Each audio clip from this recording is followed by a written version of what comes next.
civil video before me! No one ever! We made it! Woo! The first! What the first! Woo!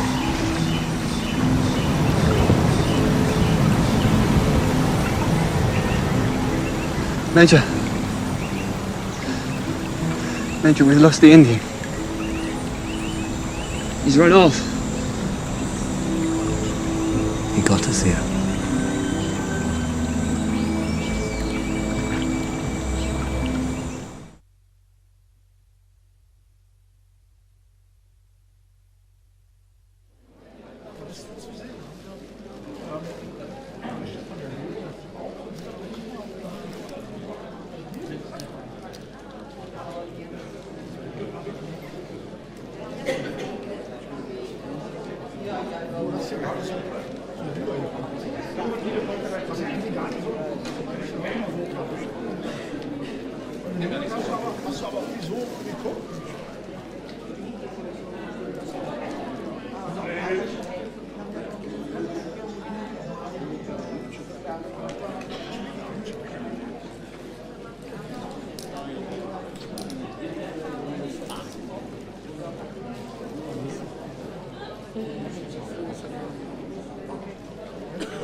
Would you please sit down now and stop screaming at our guests? Thank you. Would you please sit down? We would like to start. Thank you very much. Thank you.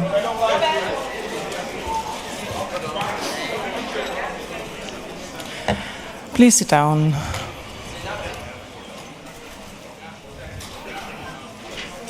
Thank you very much. Welcome to the Berlinale special and welcome to the press conference of the lost city of Z. And I'm going to introduce our guests. I'm starting from the left. Please welcome, for the third time in Berlin at the Berlinale, Robert Pattinson. Wonderful to have you here. The wonderful actress who played Nina, Sienna Miller. Welcome. And Percy Fawcett himself, Charlie Hunnam. Great to have you here. And the director and screenwriter, James Gray. Welcome. And there was the first question there in the first row.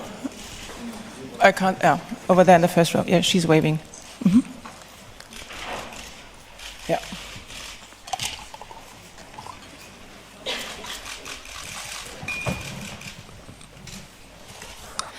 Good morning, everyone. I'm Alessandra Tomasi from Italy, F Magazine.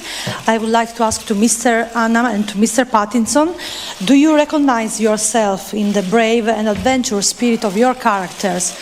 And what's the biggest adventure you ever been on as a human being? Thank you. I recognize myself as brave and adventurous every day.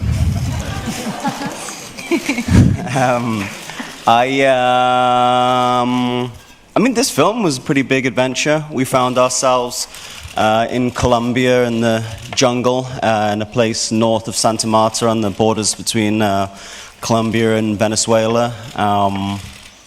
It's pretty adventurous. There were all manner of things on any given day that thought it might be a nice idea to bite and attempt to kill us. James actually was minding his own business in the monitor tent one day, and there was a fairly beautiful, large, pinkish cream spider. And it was just a very, very thin piece of gauze, this tent. And James was leaning back on it, and the spider was climbing up his back. And I think the snake wrangler or somebody that knew that terrain saw this and panicked and swatted it away. And apparently if it had bitten James, he would have been dead in about 30 seconds. Do you remember that? It was a fun day. I'm very disturbed because I never heard that story before. We maybe thought it was best not to alert you quite at clearly. the time. I did have a scorpion on my leg. I didn't know about a pink spider. That's great. I had a scorpion on my hand, too. Oh, yes, that I remember. Those were the days. Yes. There's the next. Robert?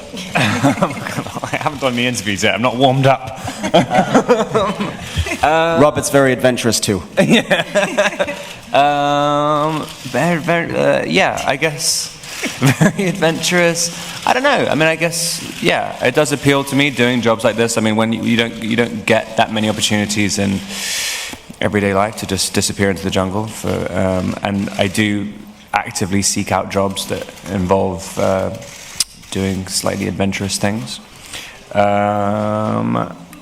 But what's the biggest adventure I've ever been on?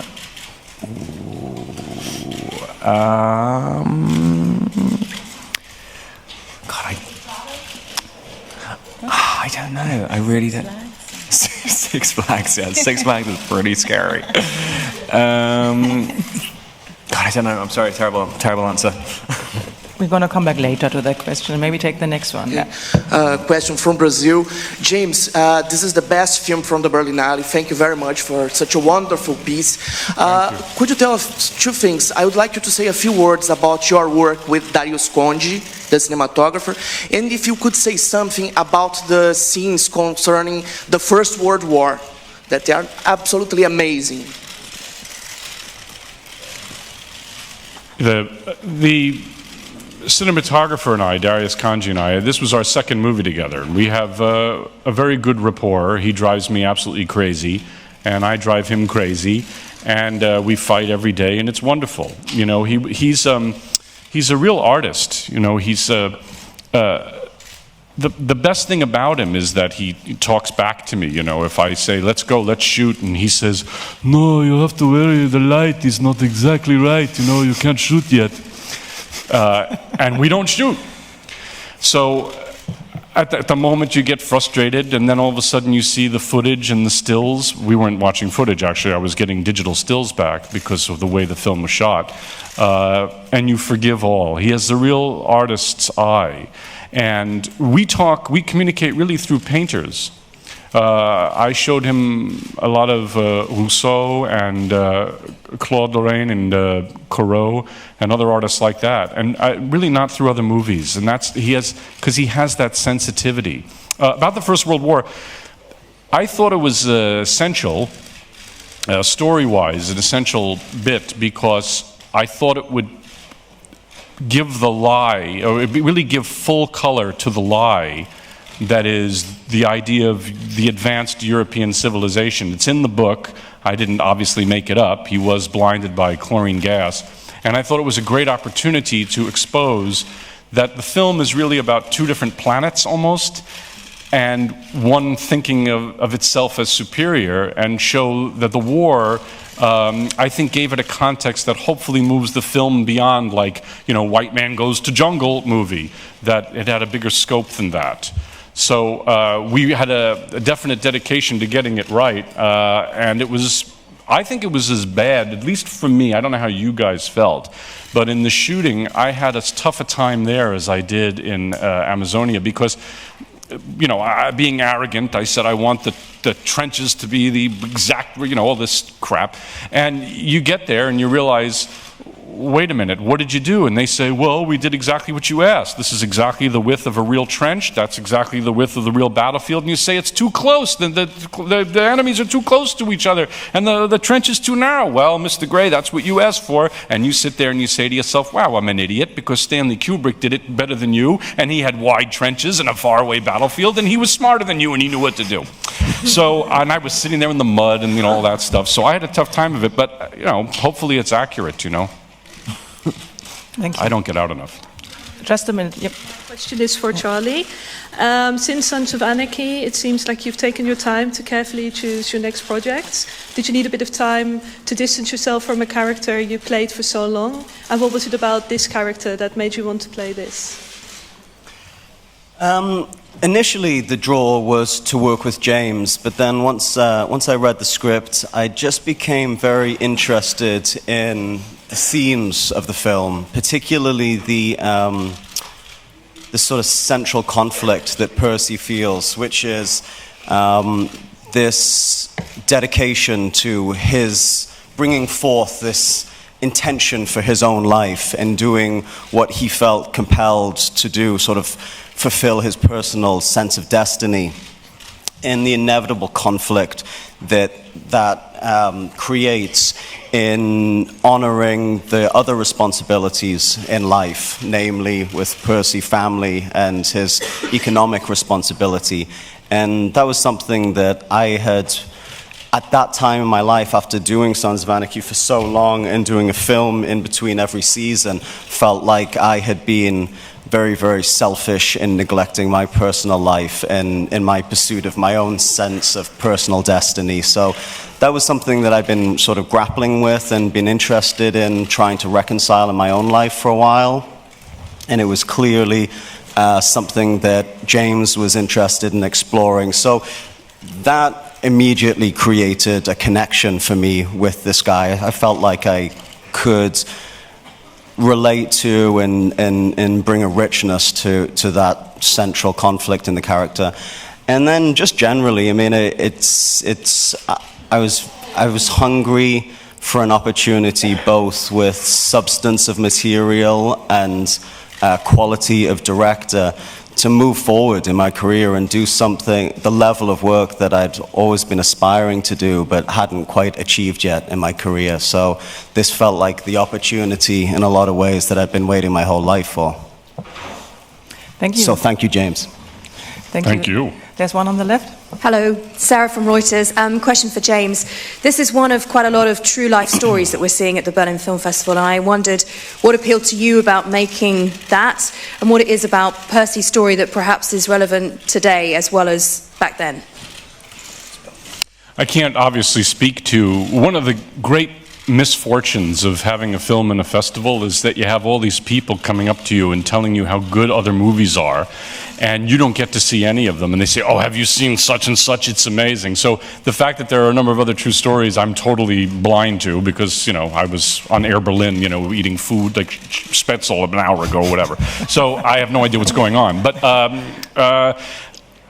in this case, a true story, it's not really a factor for me whether it's a true story or not. I know it's a draw for many people. What is interesting to me is if I connect with the character.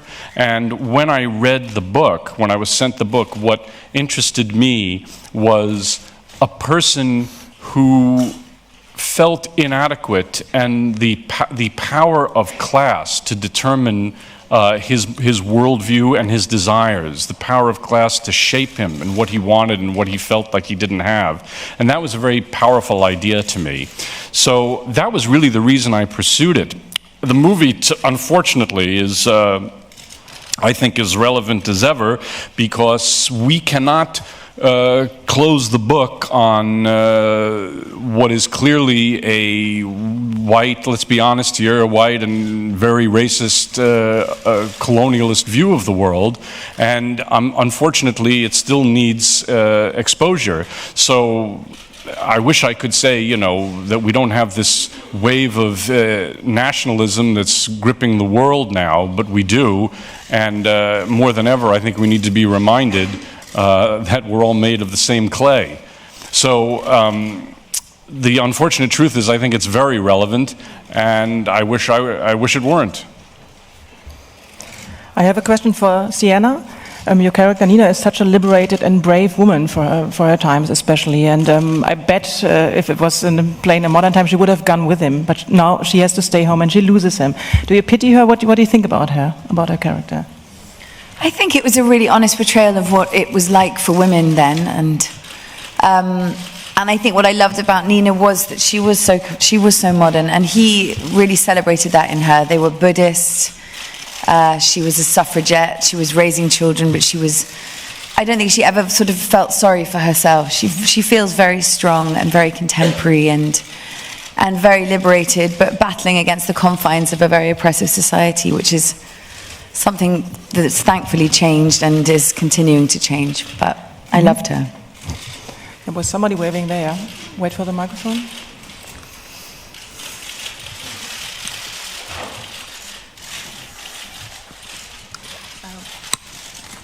Another question to Mr. Pattinson. We have seen this character that put themselves in physical risks, and they are driven by intellectual curiosity and self-sacrifice spirit. How can you relate to this, and would you easily survive in this kind of wild environment? Sorry, can you say the question one more time? Sure. We see the character that put themselves in risk, physically speaking, and then they have self-sacrifice spirit and also intellectual curiosity. How can you relate to the aspect of the character, and will you easily survive in this wild, naturalistic environment? I mean, I guess I do have an intellectual curiosity in different characters I want to kind of try and empathize with. I guess I relate on that level, and also just in general reality, not just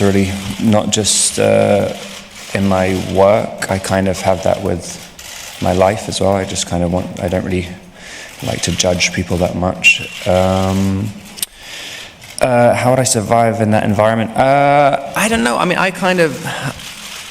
when I first read the script, I loved the idea of there being aspects of areas of the world that you could still explore and were totally uncontrolled. I mean, there are now, but I think something about everybody being so much more connected, it kind of takes away that mystery and kind of majesty of going into the unknown. I think I kind of tell myself I would kind of prefer that, but really I would probably want to have my Twitter. Yeah, I can relate on that level, I think. Thank you. There's one on the left. James, Brazil again. I got impressed in the film in the respectful way Percy Fawcett treats the Indian people. I would like you to tell a few words about the way Fawcett sees the Indians, and what have you researched to build up the portrait of the tribes, the Amazon tribes that you depict in the film? I didn't quite understand the second part about... I would like you to tell something about the probable research you did on the Amazon tribes. Okay. Yeah. Well, the irony is I had been obsessed with a certain degree of accuracy, right? I thought I'm going to go down to Brazil, where he actually was. But as you know, if you're from Brazil, large portions of where Fawcett were, which were deep jungle, are now basically soybean fields for farming. So as much as I would have wanted to shoot where he was, I didn't want the film to look like Nebraska. So there I knew that I was in a little bit of trouble because there's no longer a possibility to be exactly accurate. Given that fact, I was offered many opportunities to make the film in Southeast Asia, Australia, South Africa, places like that. But I was very frightened and didn't want to do that because I knew that getting the indigenous people right, so to speak, would be impossible in that area of those areas of the world. So I said it has to be at least close to Amazonia so we can get the real thing in the film. And one thing that was extremely important to me was to establish an independence of the indigenous population. That, in other words, in the story and in the film, that they didn't rely on Fawcett at all for their own existence and for their own well-being. That it wasn't that, you know, Fawcett went down there and saved them and what a good guy he is. That was not the point of the story at all. So the focus had to be on establishing the fact that they were independent actors. By the way, we used 4 different tribes. They were fantastic actors because they were totally oblivious to the camera in the best way. But directing was impossible because I would tell them to do something, you know, I would ask for something to be done, and then you would have someone translate it into either Spanish or Portuguese, and then the Portuguese or Spanish would be translated into their language, and then, so you would say, can you do me a favor and walk and sit over there? And then by the time it got translated, they were jumping up and down. So I realized that there was going to be this big gap. But then I decided that any attempt I had to tell them what to do was silly anyway. And at a certain point, we just started to roll the camera on what they were doing, and watching a certain level of existence was great anyway. I did do tons of research. I mean, I read everything I could get my hands on. But it's a tricky thing because what you don't want is you're not making an anthropological movie. And I was terrified, of course, of being sort of condescending, like, hey, it's so very interesting to look at those people. I didn't want to do that at all. Like I said, the whole point of the movie to me was that the whole world, the human race, has this terrible urge, need, desire, tendency to rank, to put into categories. So the upper class in England looks down on Fawcett, and Fawcett has this relationship with his wife where her needs, her as a person, are not really listened to or attended to. And then, of course, there's the indigenous people and how the slave owners treated them. So I wanted to point out that the world is built of hierarchies, and that so looking at it that way, I didn't, even though I did all the research, I didn't want it to be like an anthropological movie. You know, there's a beautiful film, Embrace of the Serpent, which was shot in Colombia, which I felt was that approach already. And so it was almost from an indigenous point of view. And I felt like I didn't want the film to, because that's been done already and done well, I didn't want to repeat that. I wanted to do something that wasn't anthropological. So I tried to be accurate, but I wanted them basically to exist in their own space. Thank you. Mahari? My name is Mahari, African Refugee News. Thank you. This is a film that I've seen for 3 decades. Beautiful. The spirit of the film and the soul of the music. You know, it's like the actors were really feeling at home, and this is very strange because they come from other countries. How hard was for you to convince the population to come into your project? Because I remember when Sting wanted to go to the rainforest. I remember we were there with him, and there was this chief with this beautiful thing in his mouth. And I said to him, hey, you know, this is a pop song. You know, he's the best in the world at that time, Sting was. And he said, oh, don't worry. When he comes to my university, he will change. And Sting never played rock. If you remember, in the 90s, he left. He started new projects. So how is it with you all? When you came out from this project, how do you feel? Do you have something new in your life, or is it just a film? Well, the experience was amazing for me. Weirdly, the experience with it's sort of like you have to be as honest as possible, and I kept stressing exactly what I was just saying about how it was essential that I would not exploit them in any way and simply attempt to establish them as their own people, and not try to make a distance between the movie and them and say, look at those people. And this was repeated over and over to them, and by the way, many tribes we did not convince.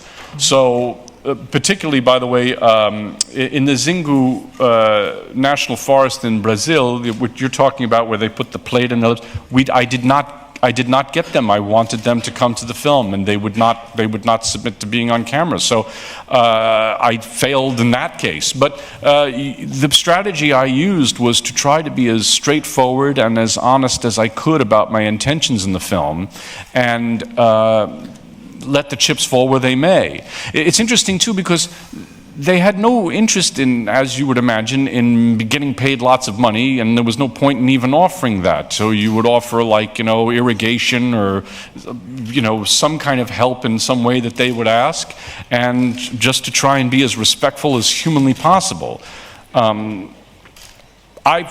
Of course, I'm changed by the experience, although I'm changed by the experience of every movie, because every movie is its own creature, and every movie becomes like one of your own children. I mean, not as good. You guys are better, don't worry.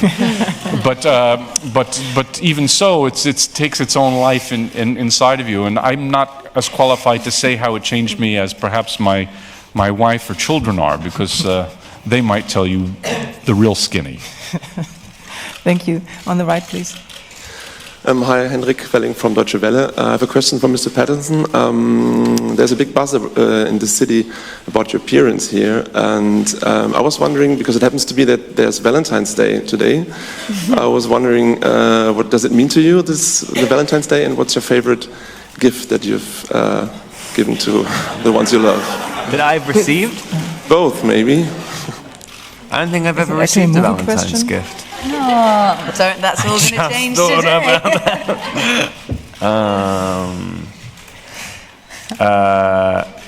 Are you talking about my appearance, like specifically my appearance in the city, or my appearance, like I looked strange somehow? I was like, hold on a second. I think the girls are excited.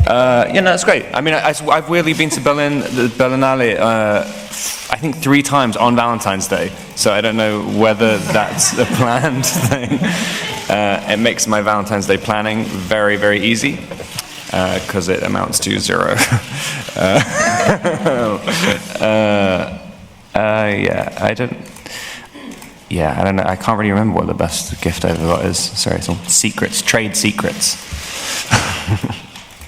Okay, we go back talking about the movie now, but the question on the right. Thank you. Hey, this is Marcel from WDR1 Live. Good to see you. Robert, question for you, referring to another question we heard before. How long would you be able to survive in the jungle? I mean, I would be dead within 10 seconds. How long would it take for you? Is this for me? Yeah. I don't know, I was thinking about another question earlier about how it's changed, how the experience changed, and it kind of just made me think about that as well.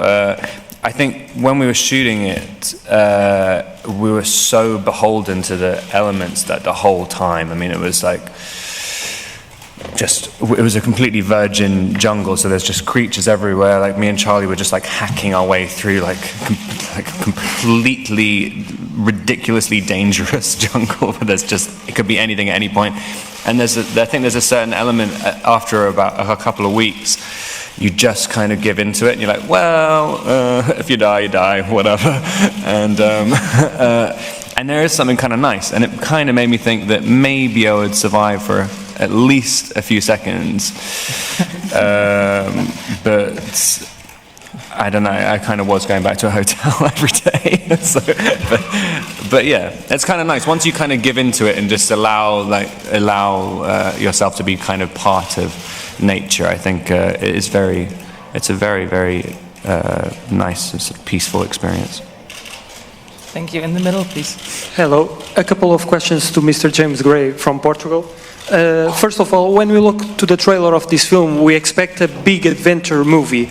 But then when we see it, the scenes of the jungle only occupy about 30-40 minutes of the picture, and the rest of the action is in England. Why did you opt to concentrate the action in England? And the second question is, this is the first movie you make that it isn't shot in New York. Did this affect in any way your artistic vision? Thank you. Well, respectfully, I have to tell you, you're quite wrong about the timing. About an hour and 10 minutes is Jungle, more than half the movie, which shows what a great impact it had on you.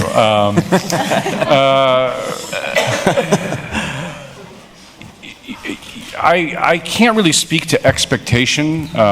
It's not my job to fulfill your expectation of what a movie might be. It's my job to communicate my most intimate impressions. So if I made films to satisfy expectation, I would be in real trouble because everybody has different expectations all the time about everything. The only thing I can say about that is there have been other films that are shot in Amazonia. Obviously, Werner Herzog's films are the most famous among them. And I didn't want to repeat the same film, not because I don't love them, they're amazing, obviously, but you don't want to rip off the movie.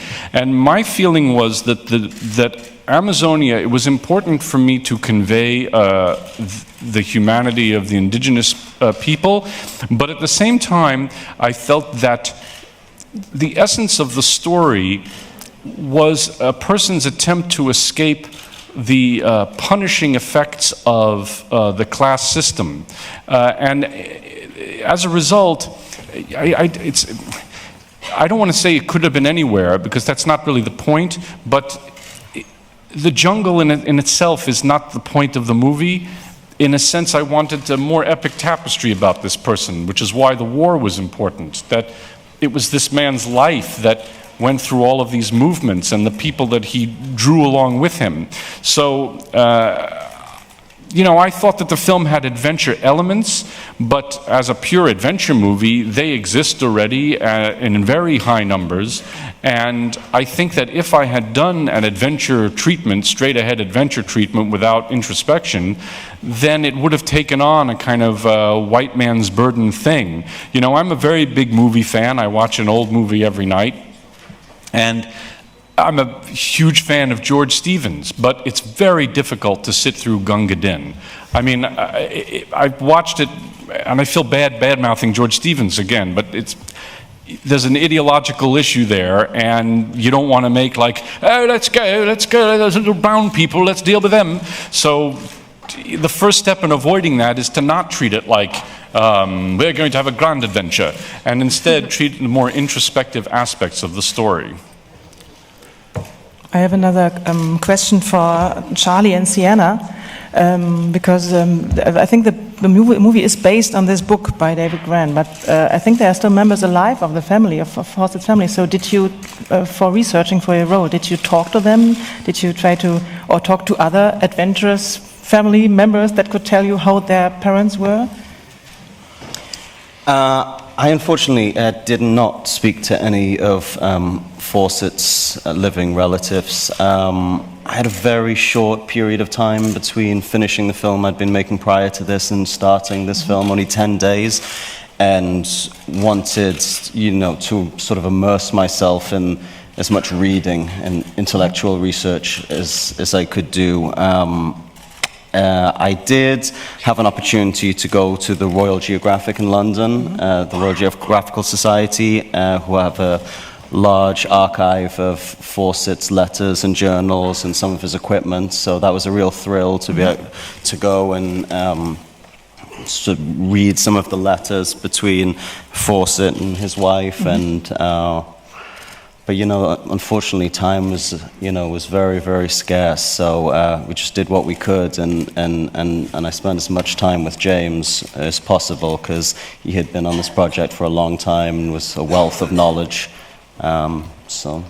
By the way, just as a point, there is really only his granddaughter. I see. There's no direct, nobody who actually knew him still alive. So there was no resource that he could have tapped like that. So. And I think the book that you're referring to, there's the David Grand book, The Lost City of Zed, and then there's the Brian Fawcett, which was Percy's son, who compiled a bunch of Fawcett's journals into Exploration Fawcett. Obviously, we mined both of those texts to full effect. You want to add something, Sienna? Right, Sienna? Yes, that's right. Okay, there's one on the right, please. It's Chris from Belgium. Mr. Gray, I know that Lawrence of Arabia was quite an inspiration for this film. I just wonder why, in what way was it the character evolution? Personally, there could be also a parallel with Manners of the Moon, with the relationship of Burton and Spieke as enlightened explorers. You're talking about the Rafelson film specifically, or the story of that? More the way you look at indigenous people. Right. That's very difficult for me to comment, especially in relation to that movie. It's been many years. I have seen it. It's been many years since I've seen it, and I don't have enough distance from my own film to really comment about its similarity with the Rafelson picture. Lawrence of Arabia, it's an inspiration, but it's not. At some point, you watch these movies, but then you have to forget them. And the lean pictures are wonderful because they are oftentimes quite introspective. And please don't misunderstand me. I think David Lean is, up there. He's A+. But at the same time, he is beholden to his time period. And when you watch Lawrence, hello, I'm an Arab, I'm Alec Guinness, I'm playing an Arab man. It's a little ridiculous. So, and also the way that he had to deal with the homosexuality in it, it's very stilted and strange and very 1962, or 61, whatever year it is. You learn, you sort of like, you watch it, but then you forget it because it's beholden to its time. I will say that the one thing that did interest me was to approach it in the surface of it in a classical manner. People have said to me, "Oh, you're a classical director," and I don't really feel that that's true. I think the surfaces are classical, but that doesn't mean that's what's going on in the movie. But I had wanted to approach it in a classical way because then it enables you to make a subtext which is about something that you don't really think it is. So maybe that comes across to you. Maybe, I'm better left in my house not doing anything. So I don't know about that, but what I can say is that the lean pictures are helpful in a kind of logistical way, and they are beautiful films, but at a certain point you have to leave them aside because it's not 1962 anymore. It sounds like a very glib answer, and I don't want it to sound like I'm disrespecting lean, because believe me, I am not. But it's just a fact. It's a fact. It's like John Ford's my favorite director, but you would never treat Native Americans the way he does in his movies, There was another question on the right, in the front. My name is Elena Ringa, and I'm from Vienna, Austria, and my question is to Robert Pattinson. I would like to ask you, how do you work on the role? And from your previous roles, what's your favorite one? Which film do you prefer to watch, for example, a few times? How did I prepare for it? I was attached to this movie for a long time before we even shot it, and saw the script go through lots of different iterations and talked to James tons and tons. Charlie had 10 days, and I think I had like years, and saw various different versions of the script, and James was always really open to kind of how I saw the character, and was kind of just listened to me about it, and also I just saw the development of where he wanted to take it, and it was just a kind of gradual process. So I didn't have to cram anything in. It was just sort of osmosis, and also I've never had a more immersive experience on a movie. I mean, when we were in, especially in the jungle, I mean, it's just happening. So you don't need to think about how to prepare yourself because it's happening to you, and how you'd react is almost how you would react in reality. What's my favorite movie? This is my favorite movie, obviously. It's a very diplomatic and wonderful last answer, because we have to close that. I'm sorry, we have other dates, but thank you very much, and thank you very much for bringing it here. It was a pleasure. Thank you.